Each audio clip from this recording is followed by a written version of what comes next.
So they then removed us from committee. We were taken to industrial area prison, where we were staying. We stayed in industrial area prison for about 3 years.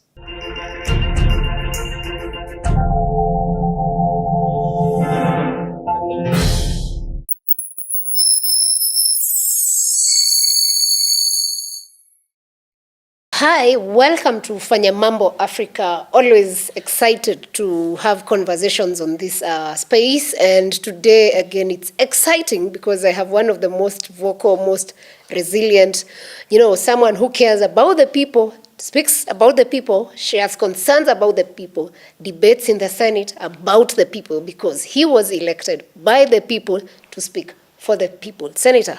Yes. How are you? Good. A lot of us just see you in parliament talk and critique the government, but really we do not know your story.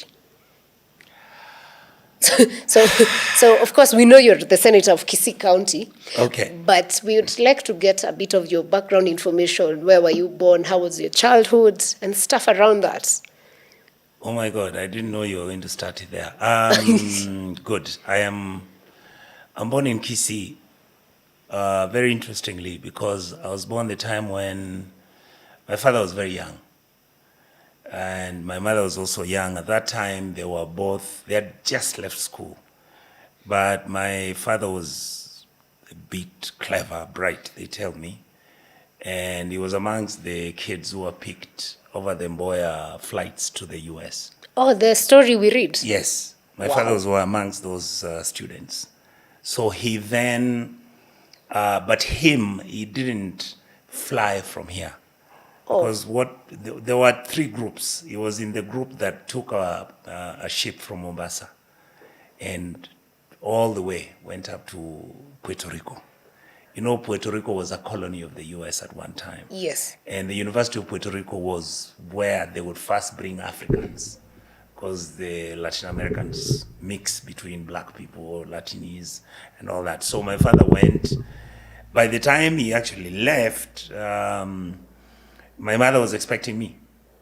Oh, so he left you. She was a young girl. She was 22.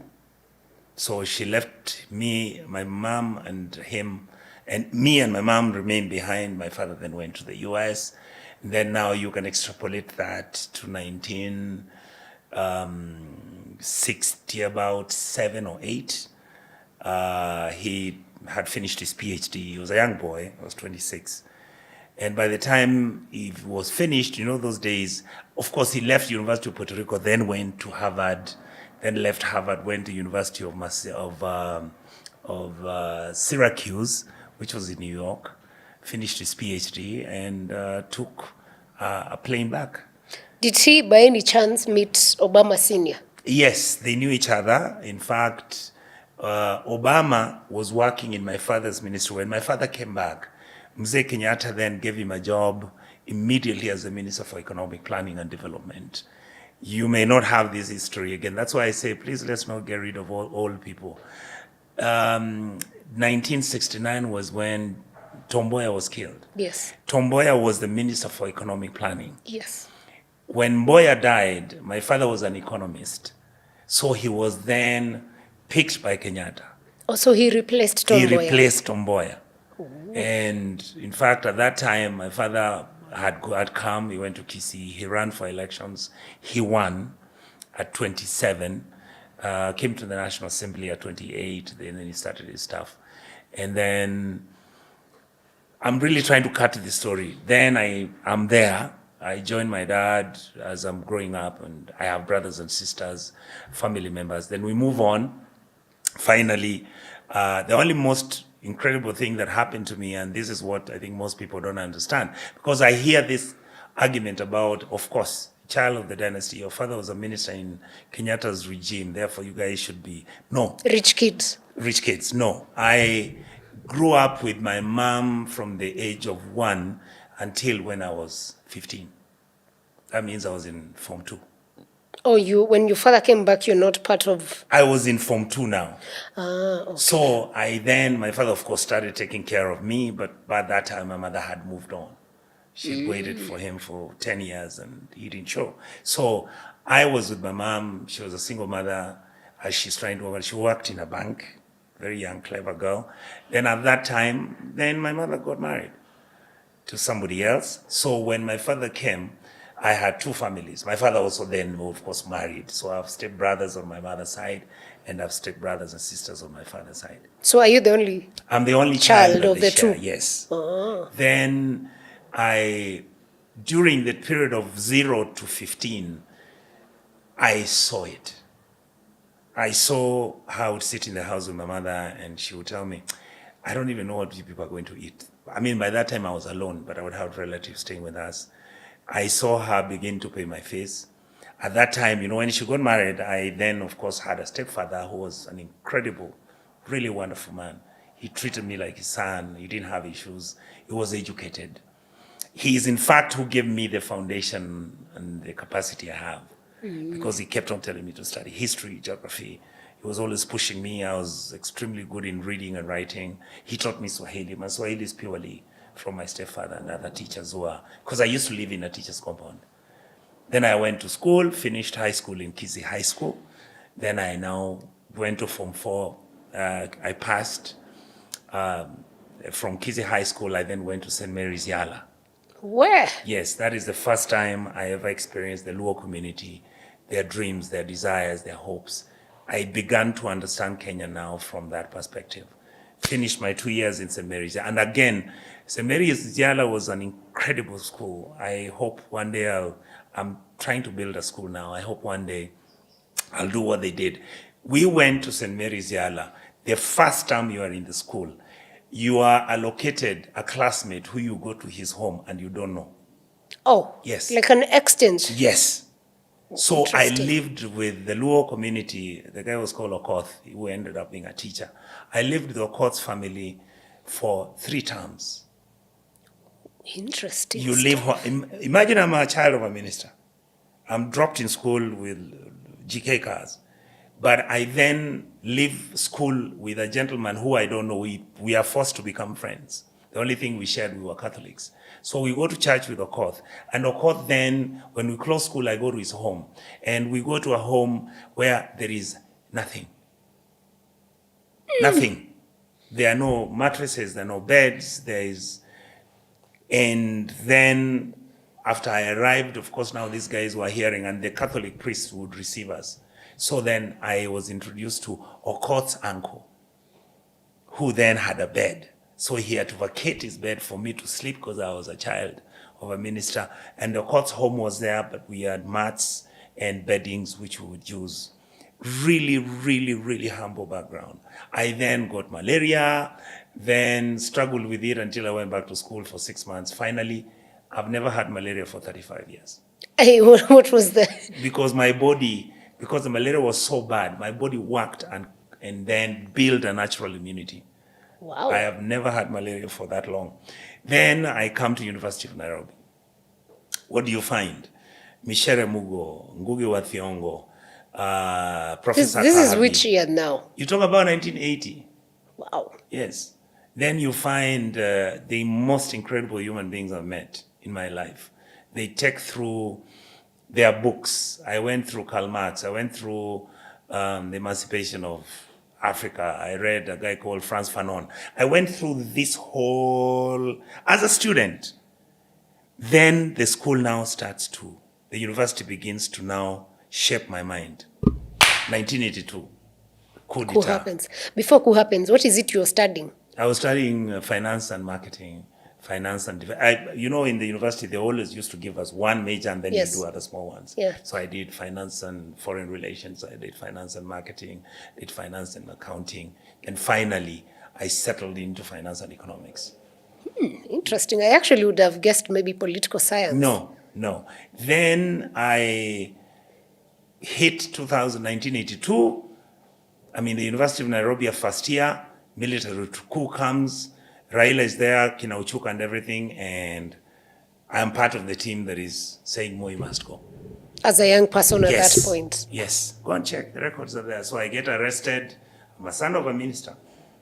We go to jail, we go to committee, at night Raila is brought, and that is the reason why I've always had this, it's an incredible feeling you get when you hear You are in the cells. You know those things you hear in the movies where you hear somebody walk tap, Yeah. tap. Raila And the was chains walking. and the Raila doors. was being walked out of the cells at 3 a.m.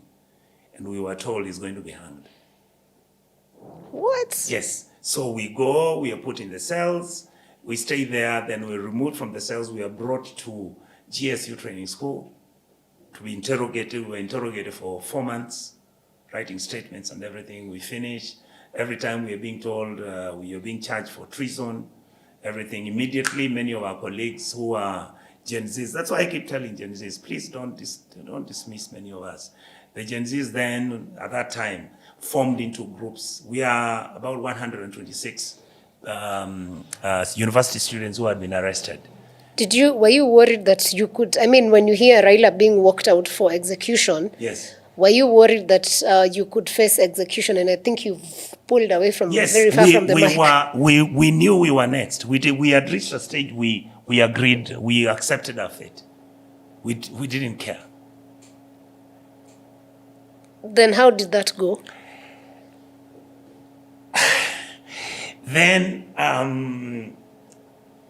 we somehow managed to get some of us who are in law school to start running our cases. We were very clever. We got ourselves to do our statements where it was impossible to actually convict us. So they then removed us from committee. We were taken to industrial area prison where we were staying. We stayed in industrial area prison for about 3 years. And every single 2 weeks, we were in court. Every single 2 weeks. There was nobody to prosecute. Your dad was a minister? Yes. There's nothing so for 3 years? There's nothing he could do, and I didn't like him much. I just believed he was part of the problem. When I hear people talk about how Gen Zs sometimes hate their parents, I was in that mindset. The only wonderful thing is that my father looked for me through some source, and we met. He came to the prison, and he just told me, that's what men go through. So you are a man? I told him, yes, carry on. But I'll be there. If there is anything, I'll tell you. So you carried the full... Yes, continued. We went to court, charged. We used to go there every 2 weeks. We started the cases. Then our leader, young man from Bungoma, was called Titus Adungozi, died.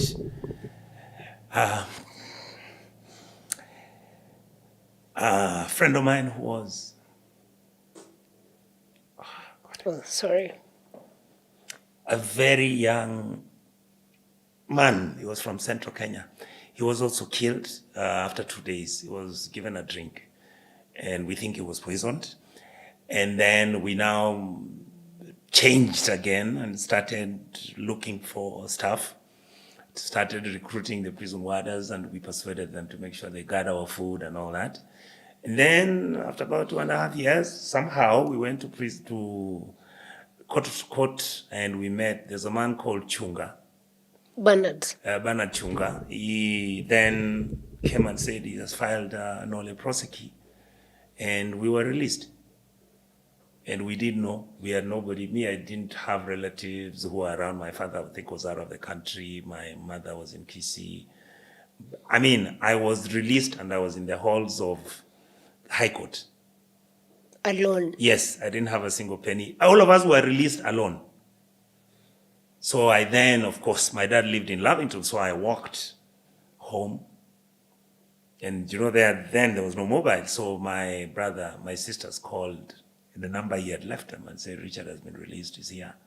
So he told them, wash him, clean him, go and cut his nywele zake, mtoa hiyo chawa yote, nini, they cleaned me up. And the following day, Moi announced that all university students who were released from prison are free to sit for their exams in the next 7 days. So that's how you ended up... So all of us, the 120, now we were about 121. I can tell you who was in prison with me, Wachira Waruru. The MD of Citizen. Odworo Ongwen, who's Raila's PA, was in prison with me. There was a gentleman called Ken Obimbo, credible engineer guy, smart guy. We are David Murade. This Jubilee. David is the one who used to bring us alcohol in prison. Hey, so you guys started indulging with He would bring us, what do you call that thing? This thing called, it's like a wine. What is it called? Muratina? It's a drink that ladies like so much. It's a small bottle. I'll remember the name. So he used to order those things and they are put in plastic cups and they are brought when we're in the cells.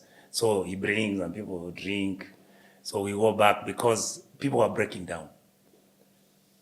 People were breaking down. Then, of course, we left, went to the university and indeed sat for exams, all of us. We either had the best grades or good grades, and because we used to read. You're sharp in prison. kids. We used to read. We used to read a lot. Okay. A lot. I would do like 2 books a day. Oh. Yes, on a 24-hour basis, I'll run through 16 chapters. We'll read. Then, finishing exams, I was in prison with a friend of mine called Frankie Reri, who was the MD recently of Housing Finance. There was a friend of mine called David Mambo. I mean, it was a generation, Evans Viticia, who ended up being the Africa head of Standard Chartered Bank. All these people, they passed, they all left. We all left. I got into the next flight with the support of my dad, because he gave me a ticket then. Frankie Reddy was my friend, was the chairman of something called ISEC, Association of International Economic and Commerce Students. And they put me in a flight to New York. And that's how you exit That's how Kenya I at that landed moment. in the US. But before we go to the US, what would Yes. you say was your worst experience during this time that you're in prison? I mean, 3 years is a long time for a young person. One is, there was a time we didn't know what was going to happen. We used to say we were in purgatory. You are either between hell or heaven. You know that place in the middle. Sometimes we get news, or people went and talked to Moi, he wants to release you. Then we wait, it passes. The second one is, as we were in prison, the more days we stayed, the friends and relatives who were coming to see us reduced. So essentially, we were alone. You are alone. And then you have to look for mechanisms, how you're going to survive, how to carry yourself, how to make sure you don't collapse, how you make sure that it doesn't become, I mean, there were cases like a friend who died, he literally committed suicide. All right. And it was a very excruciating experience. But at least Murata made it. No, Murade was one of the Manager. most wonderful. Till today, he's one of my most wonderful friends. David was always magnanimous. His father was running Murade and Wines and Spirits. The father used to come to Now I court. see where it was easier for him Yes, to get the father alcohol. used to come to prison to see us. And he would visit us. David Mambo's mother would come. We carried ourselves in a very interesting manner. And that is when we understood that even this nonsense, you find people talking about how we are tribes, it's nonsense. We were a hodgepodge. We had 2 Somali guys. We had 1 guy from Coast, 2 guys from Coast. I mean, we were Kenyans, but young kids who are saying, we want to change the country. And when I hear that story and I see what happened in Kenya in 2024, Yes. it's almost a similar thing. So when you see the young people fight the older generation, Yes. maybe because, again, maybe a lot of you people have not told you. Of course, Raila stories in the open, we understand, but... It is true. Many, I have prayed. Macharia Gaido Yes. was in prison with us. If you look at the people who left that prison and now and see what they became, it changed all of us. Changed all of us completely. I mean, we understood Kenya's problem, but we didn't know how to fix it. So we felt that the most difficult experience for us and the person who was really breaking down the country was the Moi regime. And we were fighting the regime, not as Moi as a person. You see now, some people think that these young men are saying, Ruto must go, you're fighting Ruto as a person. No, we were fighting Moi's ideas, Moism. Just like right now, I believe the young people are actually fighting Rutoism. What is it you believe in as a president? I mean, why is it that our country has had a crisis for the last 3 years? Why isn't it? Things are not settling. Because the larger And this is what many of us believe. The larger perspective and the larger narrative that Kenyans are failing to see is that this regime was not made and created to solve the problems of dealing with the most vulnerable in our country. This regime was created to make money for the stakeholders who are basically The political class. the political class and the state capture team. So cronies. It's the cronism, yes. So when you see young people agitate for change, Yes. something you did in the 80s, how does that make you feel? And is it also one of the reasons why I wouldn't say suddenly, but some people would look at it as sudden, you've just become radical? Number one, on that question, go to 2017, 15, 14, and see what I used to say on TV. Every single week, I was talking about what I'm talking about now, only that there was no public interest. Number two, you asked, the other question was, I've given you the answer for, have I become radical now? No. I have, go and Google my clips, check on Citizen Radio, NTV, look at what I used to say. How many times did I start saying MPs are eating money, they're corrupt? 2016. How many times was I talking about Uhuru's presidency? I raised issues about the executive. I talked about it. But Kenyans dismissed me. They thought the narrative, this guy is just looking for money. So the other question you're asking is, what did I do with... When you see the young people. Yeah, when I see the young people, first of all, that is why I was able to interpret that they would go to the streets. Because when now we were in prison, we started looking at the trend. There is a trend about the Kenyan political narrative. Every 5 years, the president and the vice president have always fought. Look at it. That's true. Kenyatta, Jaramogi went home. Kenyatta brought Murumbi didn't survive. Kenyatta then picked Moi. Are you with me? Why did Kenyatta bring Moi? A lot of people have never understood. And this is why I would want today, I'm so happy you asked me that question. Kenyatta decided deliberately to give President Moi the presidency of the republic, even when some of the people around Kenyatta were not willing to accept that position, because Kenyatta was trying to dismantle that narrative that the fight between Kenyatta and Jaramogi was between the Bantu and the Nilotes. Oh, it was. That is the narrative you see being peddled now. Mm-hmm. You get me? Yeah. That is the narrative that was being created. Kenyatta refused, and he appointed Jaramogi. Then Jaramogi was not now disagreeing with Kenyatta because of the tribe aspect. It was now ideological. Jaramogi started asking the questions. No, if we go capitalistic, then we are going to have no safety net to take care of our poor. Kenyatta was saying, no, the models which we have are either socialist, communist, or capitalist. And the West, who are going to be the ones funding us and giving us resources, have agreed we go capitalistic. And anyway, our nature as a people, Africans, we are too selfish, too individualistic for us to be communal or socialist. We are pure capitalists. Then next, Moi becomes president. What happened? Moi fought with Kibaki. What was Kibaki talking about? This corruption is getting out of hand. Moi had a problem with Saitoti. What were the issues? Sharing of the loot. 5 years down the line later, Moi comes in, he goes. Who becomes president? Kibaki. Who is Kibaki's vice president? Kalonzo. Most incredible scenario. Kalonzo never raised an issue, never did anything. But remember, Kibaki's time is when we had a problem. And the problem was that during Kibaki's time, again, there was an issue about the elections. Remember? That's when we had a problem 2007. That leads to the coalition agreement. Why did we have a coalition agreement? Because we had 200 members of parliament. 201. Kibaki got 200, Raila got 101. 101 was me. Oh. Because I was not in ODM. I had been elected on PDP. In fact, ODM had rigged me. That's how I went to PDP. When I came to elect Marende, That one vote, Oh, you were the determinant. I was the determinant. That is how Marende became speaker, and that is how Kibaki decided to form a coalition with Raila, because that majority was one. So Kibaki couldn't govern. Raila comes in. What happens now? Fast forward. Kibaki takes over. Raila disagrees with Kibaki. What were they disagreeing about? Raila is saying,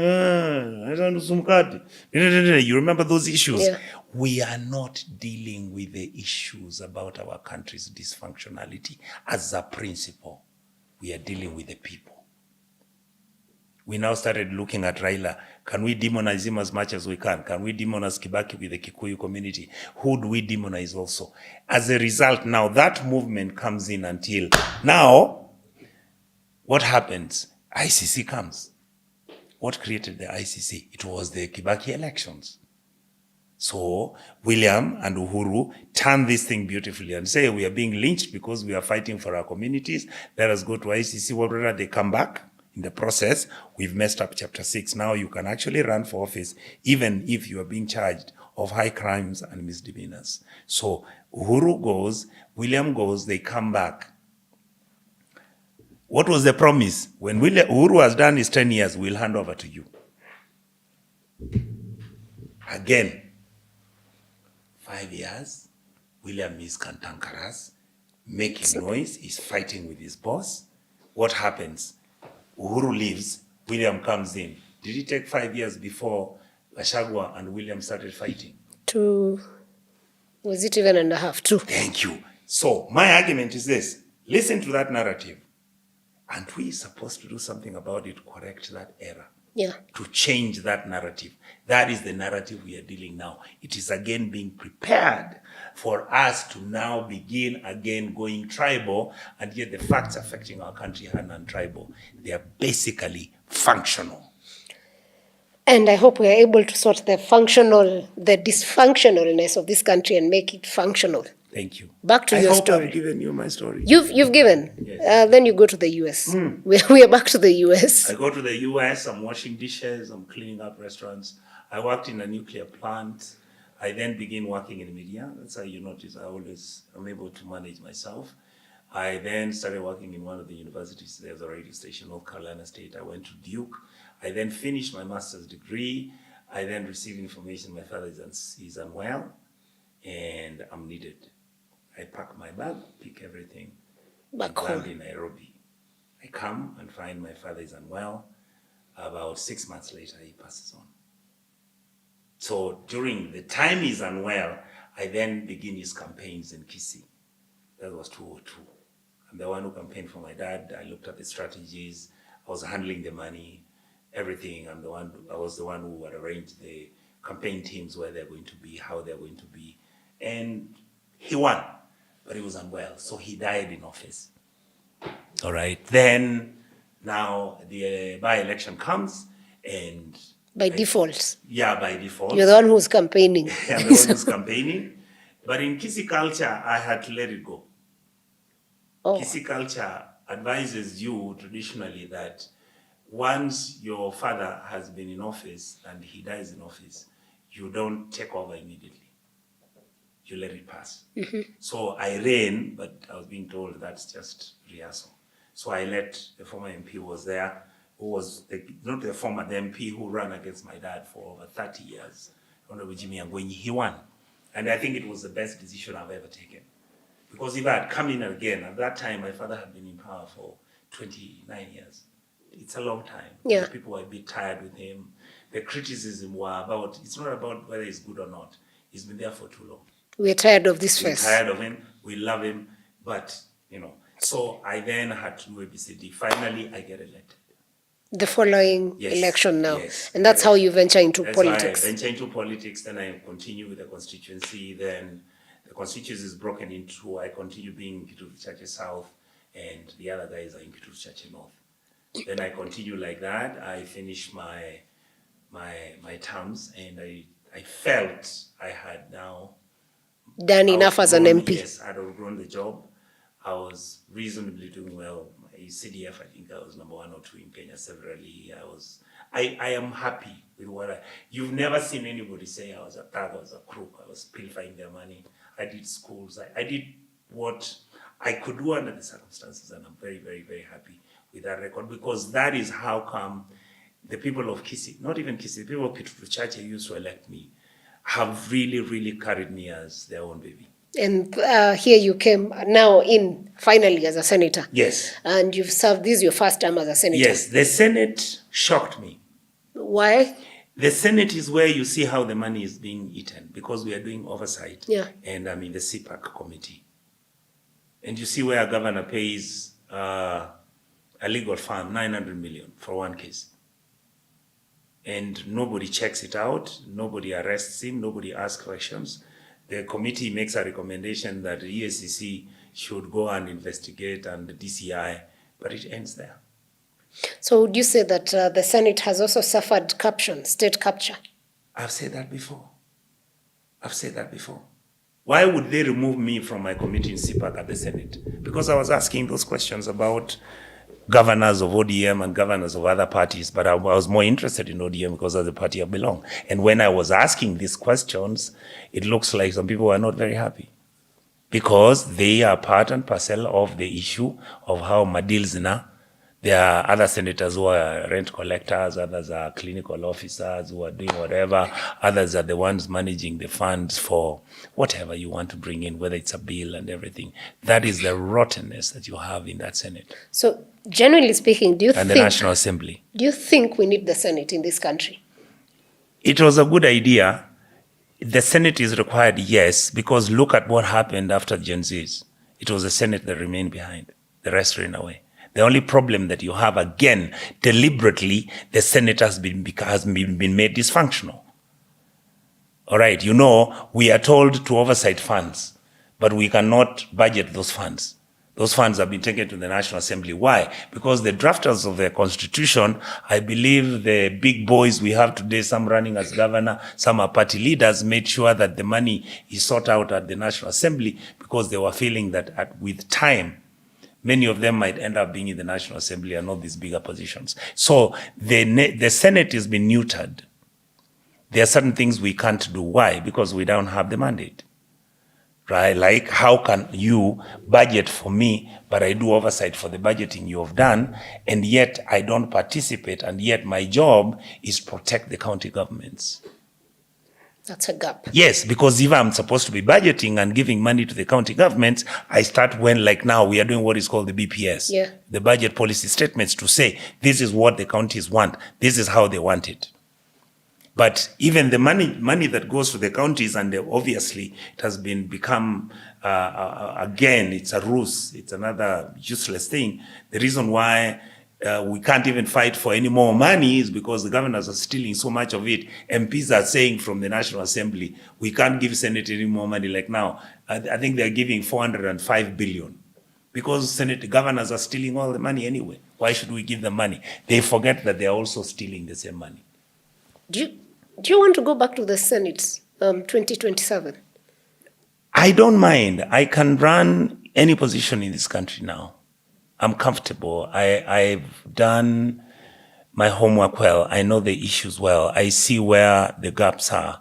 And that is why I'm joining the team of Kina Jimmy Wanjigi and Kina Martha Karua. And we really want to sit down with Gachagua and show him. Because if you see this thing the way it is, let me tell you something. Can I tell you something so that you understand why sometimes people like me get really angry? Yeah. Nairobi City County can collect 100 billion a year. That is what the Controller Budget, the Auditor General, have said from their extrapolated expectations about increased change in business, number of businesses that are being registered and all that, and the businesses where they are. Look at what my friend, the governor of Murang'a, has done.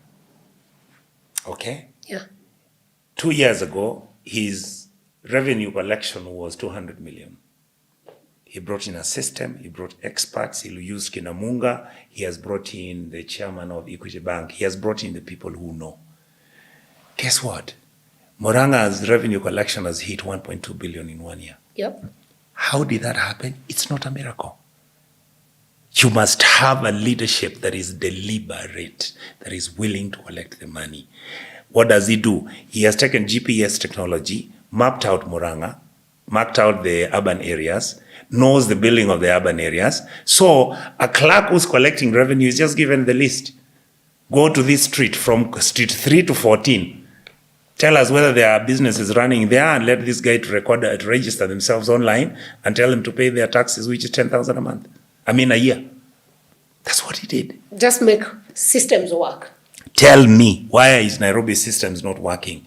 The financial system that is supposed to run Nairobi County government finances, till today, Sakaja doesn't have it. But he came up with lazima work, maybe. So the one he has created is his. Now you understand what that one is doing, because instead of collecting 100 billion a year, it's at 12 billion. It is very unfortunate. Sometimes as Kenyans, we really get angry with these governors, but then the fact that the contract is 5 years, yes, it pains more. Some people see you... And that's why I disagree with NADCO. You're increasing the number of years to 7 years. What are you increasing in Ghana? I don't think anyone wants 7 years. We'll kill that thing. Let them bring it. We'll kill it. Kill it even before it we'll gets kill to it. us. Let them bring it. Because it's... We'll kill it. Anyway, this country makes people very angry oftentimes. But Yes. People would see you debate very serious, talk about Adani, talk about deals. The other day, in fact, before I go, I have remembered, you Yes. said that you were questioning if we know who owns Lamu Port Yes. and Mombasa Port. Yes. Maybe this is the point you tell us. What do you know? Do you know? Personally, I have no idea. Thank you. Yeah. The ports are either in the process of signing an agreement and a transaction to be handed over to private individuals, including the Lamu Port and the Port of Mombasa. The public is being told that now ports have to be privatized and given to individual companies that can generate revenue. But you see, the way they want to do it is that the people of Coast and Mombasa area, let me say the coastal region, who are really sharing that port as their bequeathment, and it's supposed to be giving actually even the city, county of Mombasa money. What has happened? Now, another question I'll ask you as a Kenyan, as I'm answering what you asked me. Today, if I sit with you and tell you how much money the Port of Mombasa makes, you can't tell me. Some people will tell you it makes about 50 billion a month. Others will tell you it makes about 20 billion. Others will tell you it's 19 billion. No committee of parliament has ever sat down to ask, when you started making the money 10 years ago, how much were you making? And now. And there is a scientific way. Yeah. You calculate that.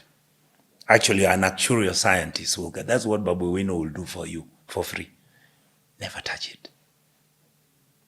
That is where the cash is collected from. So, when you take the Port of Mombasa and the Port of Lamu and everything, their guys, the deep staters, are going to share amongst themselves, and sooner or later, they'll make sure they tell Kenyans, no, let's privatize. There is nothing wrong with privatization.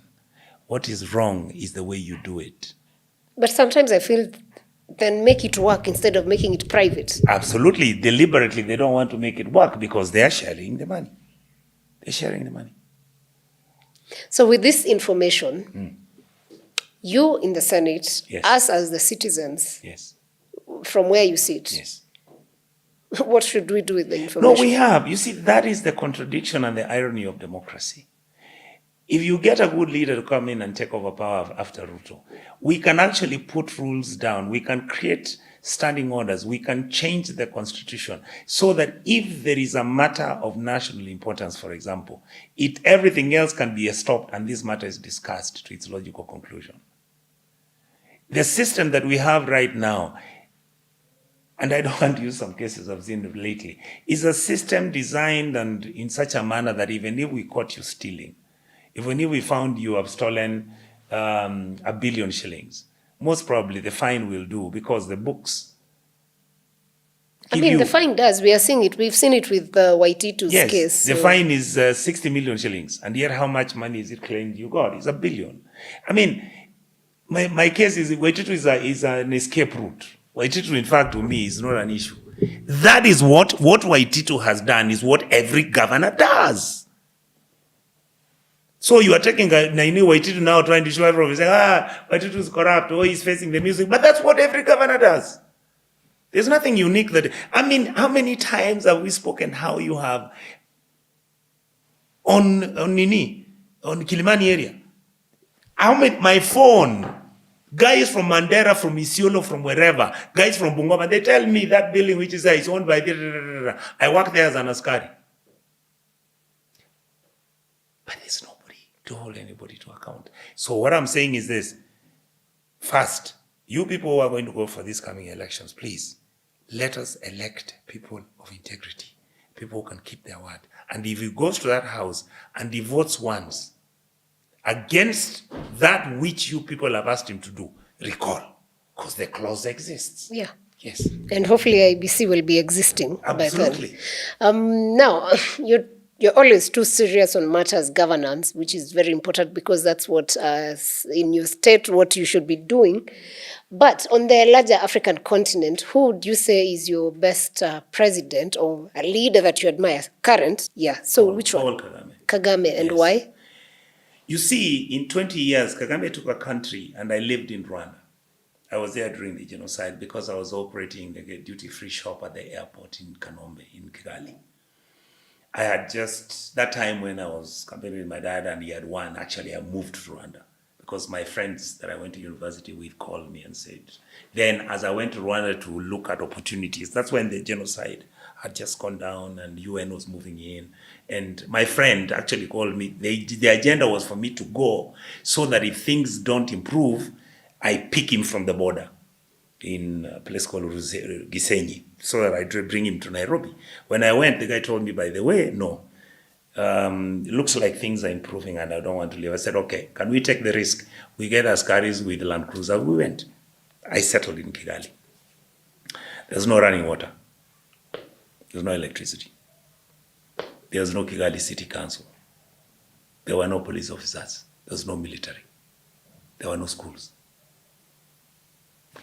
Nothing. There was no electricity running. Okay? Yeah. Now, number two, the crime rate was astronomical. The violence was crazy. There was nothing. And that is why I tell people, you see, I swear to God, let Kenyans allow me to say this because it's really contradictory. If William Ruto was dictatorial and he was fixing the mess we have and is a dictator because he is now challenging those people who are supposed to serve the public, to serve well and not steal the money, I would be saying, hallelujah, William, be a dictator even for 100 years.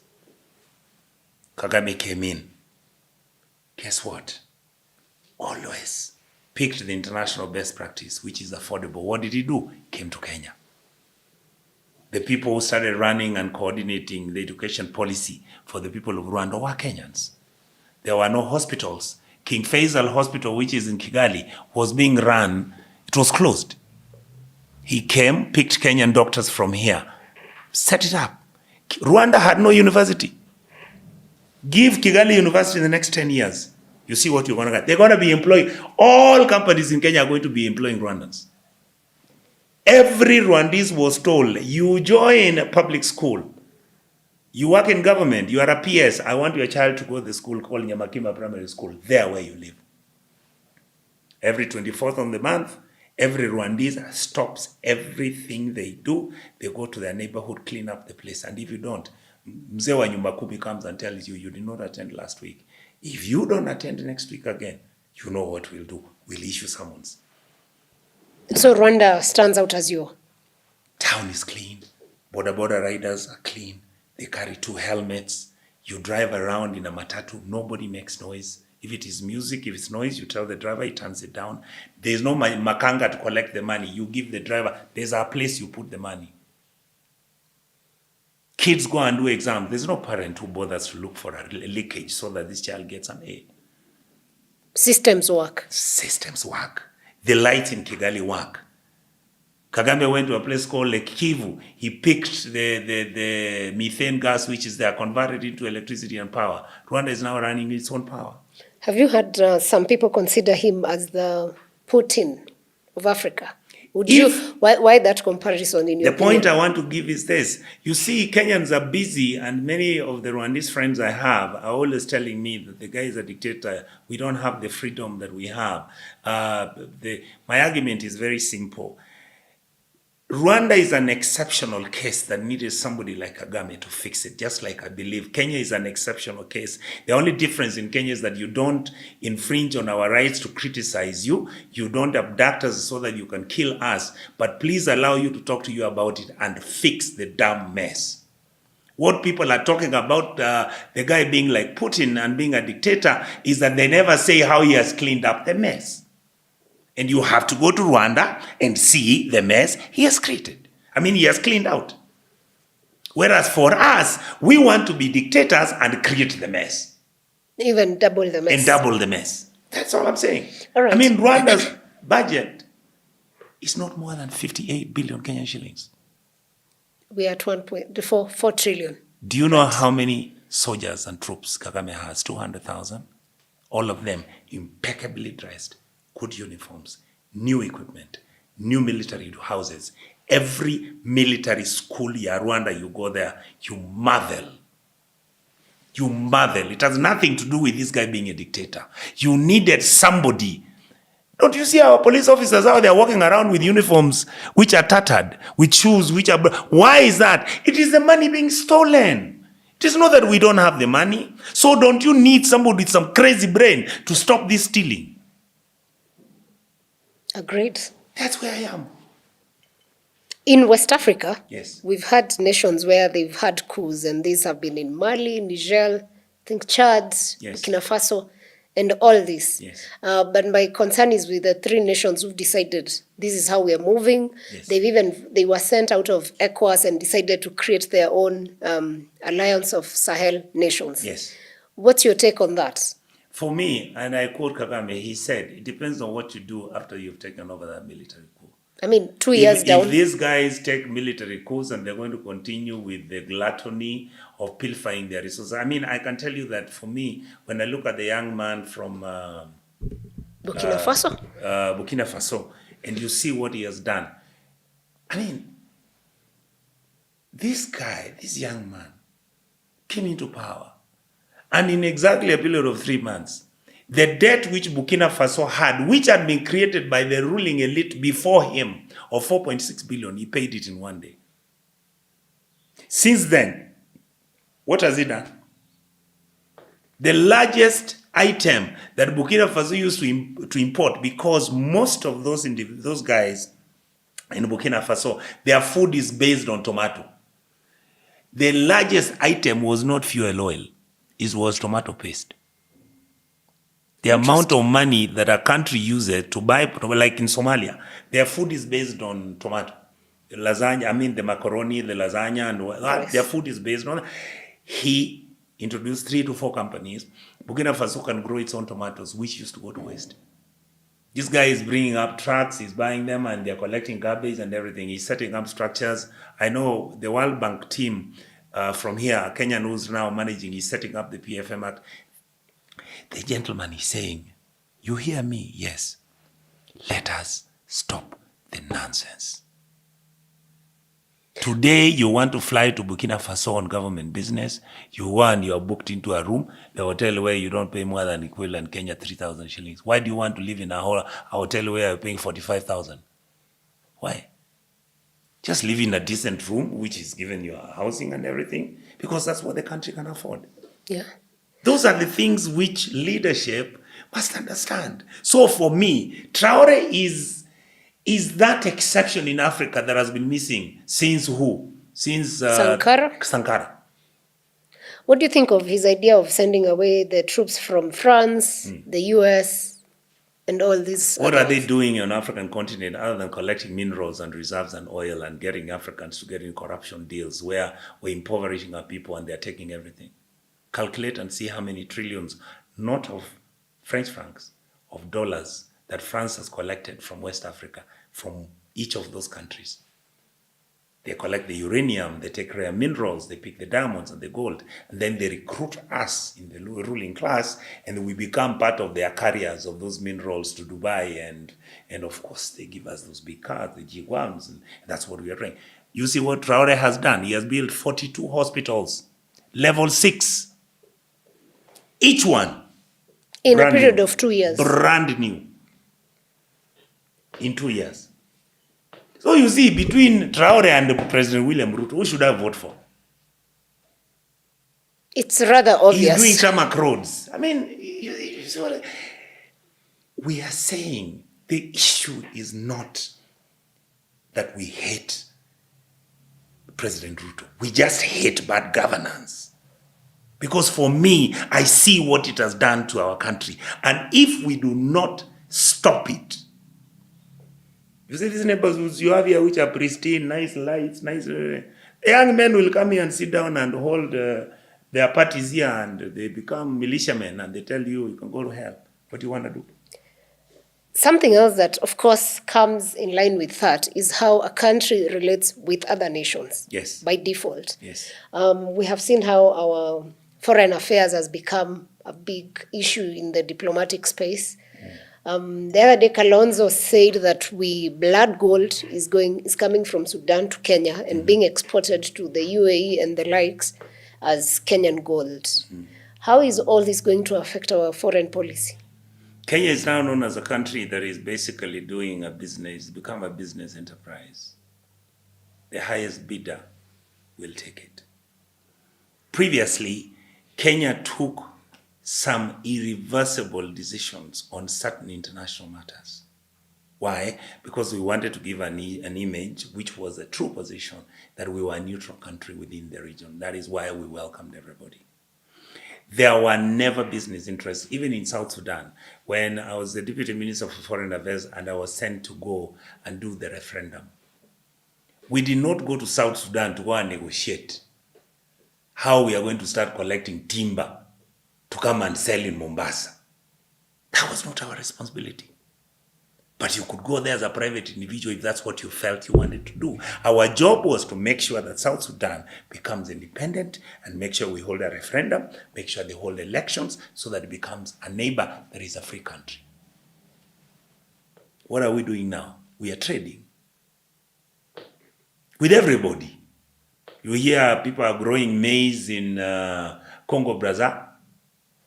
They're growing 50,000 acres of land, they're planting whatever. You hear guys are holding ranches in Botswana now, other ranches in Malawi. They're growing corn in Malawi. And then you will see them make an announcement that is so beautiful. Oh, you know, the government has not imported any maize and we are not. You go to the border in Busia and you find it's the maize that is coming in. Where it's coming from, you don't know. Are they paying duties? No.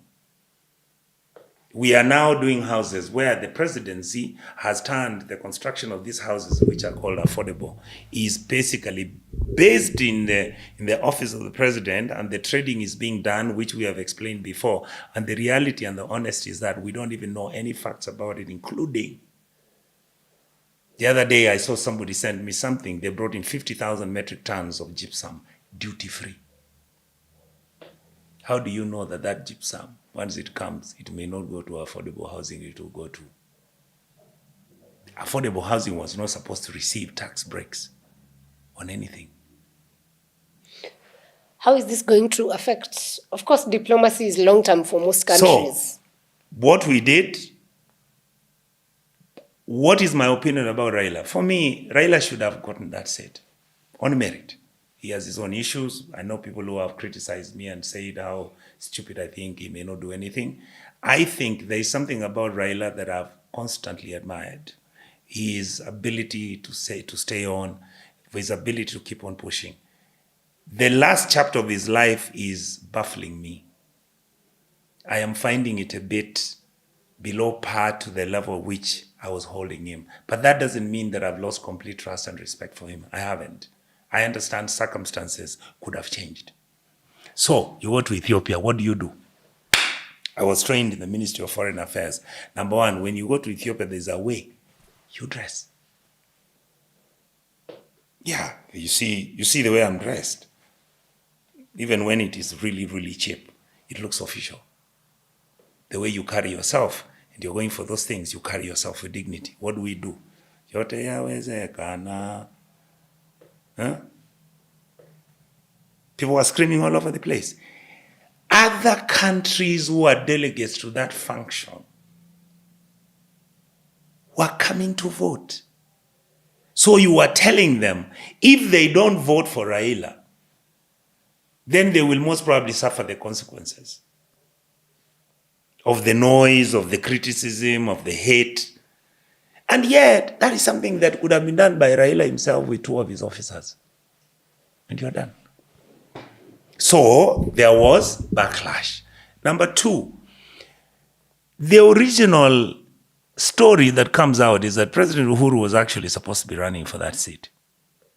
Or President Kikwete. Because we are trying to slowly figure out a way on how we are going to start bringing our people together, especially the former presidents, because they have the experience and whatever, so that hopefully we can fast track this thing of having one Africa. Because its positive aspects are obvious. So that became as an issue.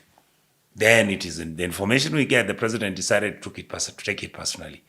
Every diplomat that I spoke to told me they were shocked why our head of state was constantly engaging people, begging them to make sure, please vote. What is it that he was running away from?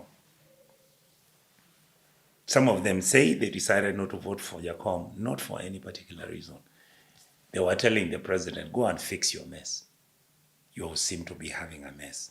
We don't want to have the head of AU who will be issuing statements every day about corruption, about the impeachments, about all that stuff. Go and fix your house. So, finally, this is the last point I want to make. If you have kids and you want your kids to work in any government department, the best place to work is the Ministry of Foreign Affairs. And it's not because of the money. The money is a little bit more than any other department. It is because of the training. That ministry has some of the best people, human beings I have ever met. You can meet an ambassador, you sit with him, and you ask him, will you teach me about nuclear energy? In 15 minutes, he'll tell you what it is, the science behind it, the possibilities, the weaknesses and success cases we've had. Which year, which country started, what did they do, who put... They know their stuff. In other words, you see the way I respond to questions and the way I answer them. This is foreign affairs. They trained me. So we have no problem with our foreign affairs ministry at all? No, but the ministry officials were all sidelined. When you remove the best trained individuals who are supposed to come and explain to you why this cup has got white and green, but for you, you want to insist it's a white cup, then you've lost the plot. The senior officers who were working in the Ministry of Foreign Affairs, most of them did not participate in the exercise. In fact, the people who are supposed to have been taken to Ethiopia, instead of having President Ruto and Raila carry the people they carried, were those 29 or whatever countries that were voting for us. Those were the ambassadors who should have been recalled and taken to Addis Ababa, and then they use, because they know the presidency and their officers who work in those countries. What is this And again, to our image? The information you have is that the president knows everything. So when he brings in the RLF, the guys from Sudan, to come to Nairobi to come and do whatever he wants to do, for him, he doesn't understand what you're saying. He doesn't understand the geopolitical implication of such a single act. Because that act, you affect Saudi Arabia. That act, you affect Jordan. That simple act of bringing those guys, you then bring in the issue, you then involve you bring the Israeli question in. So you're trying to create a powder keg in Nairobi, who wants a powder keg here? No, we don't have the capability. So either somebody really misadvised the president on this matter, or indeed somebody misadvised him again and told him that if he brings those militia here, in case You people decide to speak like, Onyonka, the way that you can have them, unafinywa, my brother, nafinywa hata wewe unafinywa by strangers. So let me pray that somebody misadvised him diplomatically. And I hope he is making arrangements to tell those people to vacate our country. Certainly, we need that. We have a Trump presidency. Yes. What is your take so far? It's been 1 month and maybe like 20 days, but he's changing the world. I've been a social democrat. I've been a person who looked at the left. I've been very sympathetic to some of the issues the left has raised, whether it is LGBTQ issues, whether it is about my dress, my choice, whatever it is. I've always accepted that position. What Trump is doing is what our team wants to do in Kenya. How are you going to dismantle the cartels that are running your government? Of course, I know the left is making noise and discussing the issue of USAID and everything. But the reality is that at some point, there comes a point when you are able to say, how did we get ourselves? The total amount of money we have for the Ministry of Education is 650 billion shillings in the financial year. The salaries that we are paying teachers are 200 billion. All right? The salaries we are paying university graduates, TVET, university lecturers and TVET, whatever, is about 79 million. So you're talking about 300 billion goes into maintaining those salaries and everything. So I ask you a question. Out of 650, you've spent 300. Where is 350 billion going? When was the last time you saw the education committee talk about this money? That is the money being shared as bursaries for locals. That's money being shared as scholarships for family, friends. You voted for us. We can have you go to Germany and France. That is the money that people are now being paid because the people in the system are the ones who are actually even printing the books that are being supplied to the schools that we have. And those schools, most of them are getting books which are outdated. The principals can't talk anything because they will lose a job and they'll be transferred. So you need a half-mad person to come in and break all that stuff. Remove that money where it's being eaten, take it all for free education. You are a Kenyan kid, put yourself on the school registration system. Where is your sublocation is this? Where is your ward is this? What is your sub-county is this one? Which school are you going to? You're in class what? Yes, go. The only money we want is for your relatives to look for your uniform. In fact, even uniform, we'll give you including school feeding. And it will take only 156 billion. Only. So why are we not having free education in our country? Because people are sharing the money. So do you support Trump's cut on USAID? Why are you giving Africans money to come and share? I mean, the amount of money, how much money has the world, has the American USAID has stopped coming to Kenya? How much? I need to confirm the figure. Check. How much is it, Fanyamambo? $389 million, that's about 5 billion. Yes. How much did we renovate State House with? 6.4 billion. Did we have to renovate State House and yet we need that money for health? The president's travel and entertainment is 26 billion. What are you getting money from the USAID for? Those are trappings. Those are trappings that are being given to chickens so that they can behave. So it's time for Africa to fix its Our budget is equivalent to 7 East and Central African countries. The 4 trillion collectible revenue as we speak today is about 2.5 billion, close to 3 trillion money from revenue. And that revenue is still being stolen.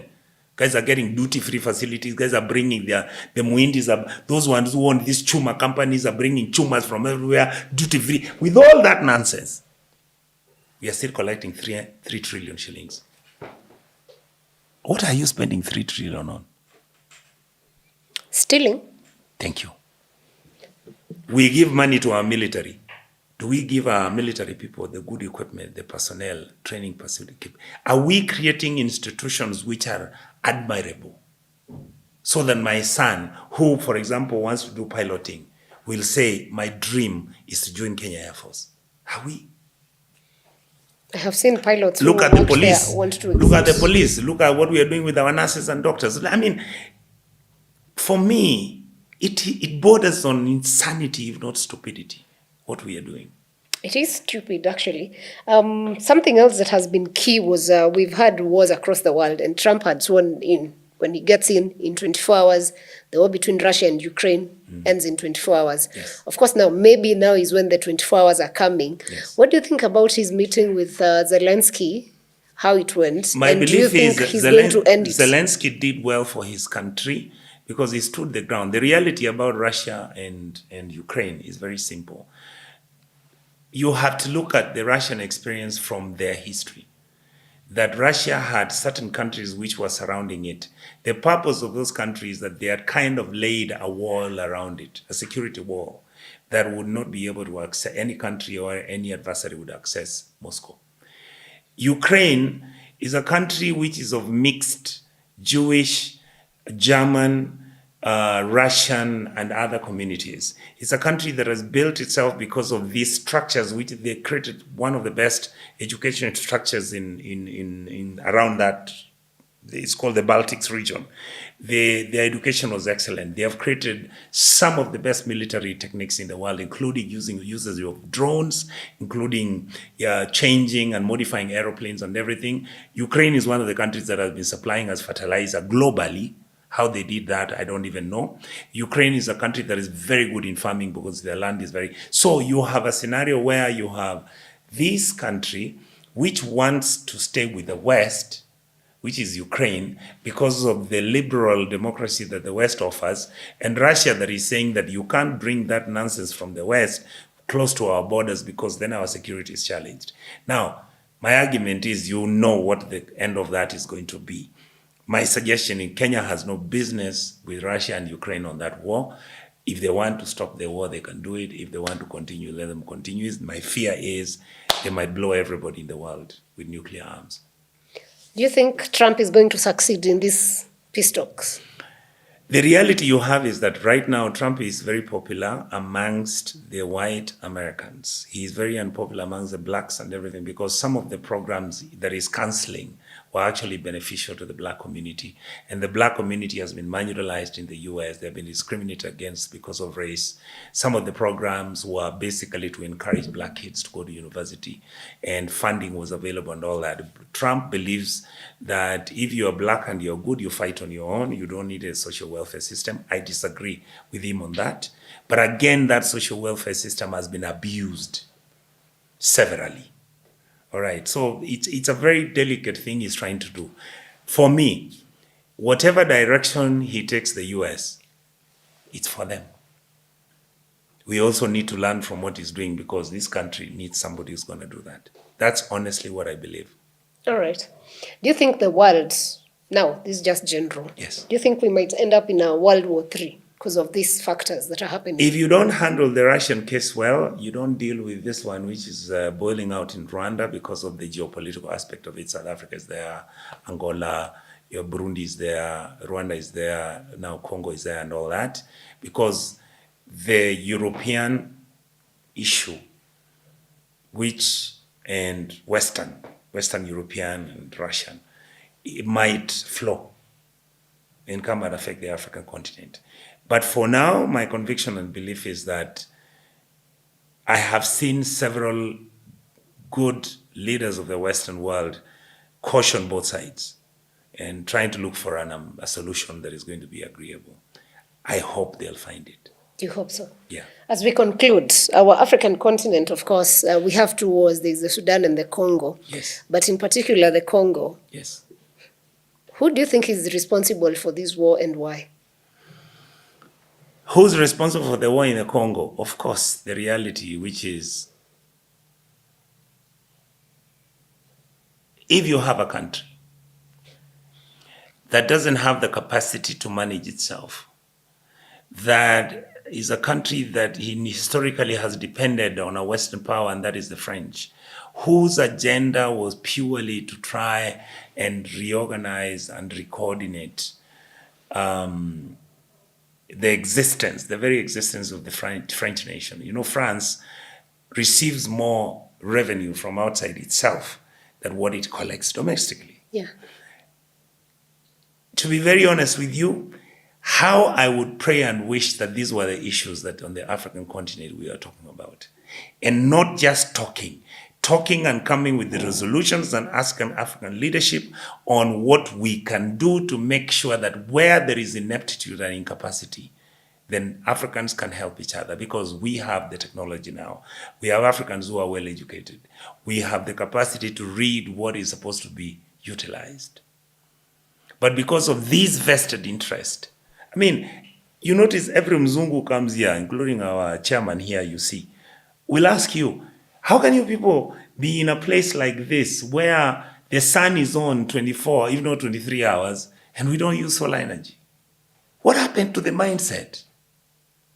Why is it that there's no government which takes it upon itself so that we can actually utilize what God has given us?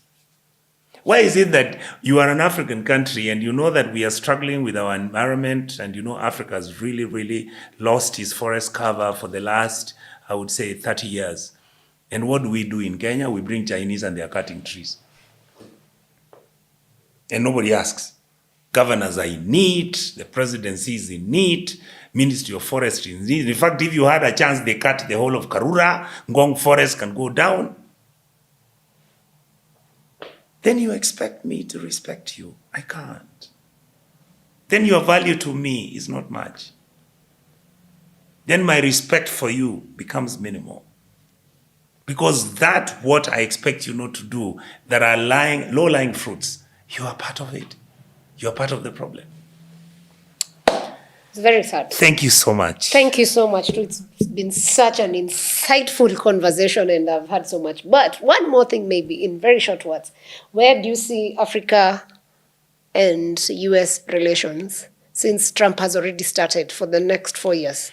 To be honest with you, how I wish that wasn't the question you asked me. Africans don't need anybody else to give them a relationship to be their friends. Let Africans sit down, we agree among ourselves, let's fix the damn place, because we know what needs to be fixed, we know what needs to be done, and let us have systems that function. I have no problem whatsoever if a Burundian walks in here and is given a job as a watchman and he works. I have no issue. Facilitate him, give him his credentials, allow him to live in Kenya as a good citizen so long as he doesn't break the law. But don't go and recruit individuals to come and start being given IDs in the Republic because you think you're so clever, so that you can increase the numbers at which you want to rig an election. Why would you want to rig an election? For me, if I went to Kisii and I'm running for Senate, and I found, actually, sincerely speaking, and I found 60, even 55% of my people don't want to vote for me, I might decide to say, no, I think you guys, get somebody else, you move with him, because I've done my best. There isn't any best that I can offer you. Why are we doing things which you look and you're like, what is wrong with us? So our continent now needs the Gen Zs to open up their minds. And you know what? I go back to the issue of education. 90% of what you see me discussing here and what I'm telling you is something I learned 30 years ago. There's nothing that has been brought that I know now, other than the little tidbits that I'm adding because I read online and whatever. Why? The education system was impeccable.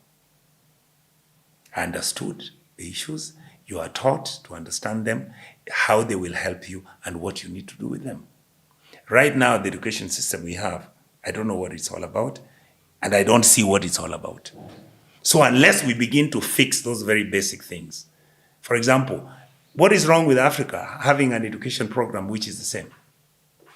Absolutely nothing. Yes, there's nothing wrong. That is how you build your critical mass of people who are educated in a certain manner, so that is how you can now introduce from the very early age of these kids, so that they begin to understand what is being African, what is being a good person, what is it that you were talking about governance, what is democracy, what are human rights. How do you manage yourself as a country, as an individual, and as a community? Do we have that? No. Who told us that that is not relevant? Why did we change it? It is because there are individuals out there who the purpose and agenda is to convert your young people including many of our African people, to become basic consumers. Kenya is supposed to be a supermarket. Because you have nobody who can plow land and grow maize. Why? You get a tractor, you mess it up. We give you seed, you bring the wrong seed. We give you fertilizer, you steal it. So once you destroy the systems, next, you have to bring your food from China. Next, you have to import meat from Germany. Congo has the largest land equivalent of Europe 1.5 times.